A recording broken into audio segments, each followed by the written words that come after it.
टमाटर, प्याज, हरी मिर्चें, लहसुन, अदरक को चॉपर में डालकर चॉप कर लें। इसके बाद मिक्सर को कढ़ाई में डाल दें और दही और मलाई भी शामिल करें। इनको पकने के लिए दरमियानी आंच पर रख दें।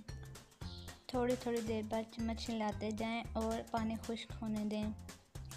गोश्त को धोकर किसी छलनी में डाल दें ताकि इसका पानी नुचड़ जाए। जब कढ़ाई वाले मिक्सचर में हल्का हल्का पानी रह जाए तो गोश्त को इसमें शामिल कर दें।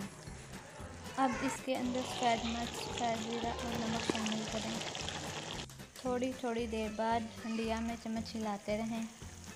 गोश्त को गलने दें और पानी को खुश्क होने दें।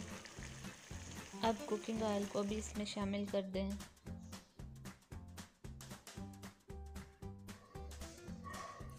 लें जी, मज़ेदार वाइट कोरमा भुनकर तैयार हो चुका है। अपनी पसंद के मुताबिक आप इसे खुश्क नोश फरमा सकते हैं या फिर थोड़ा पानी डालकर हल्की ग्रेवी बना सकते हैं।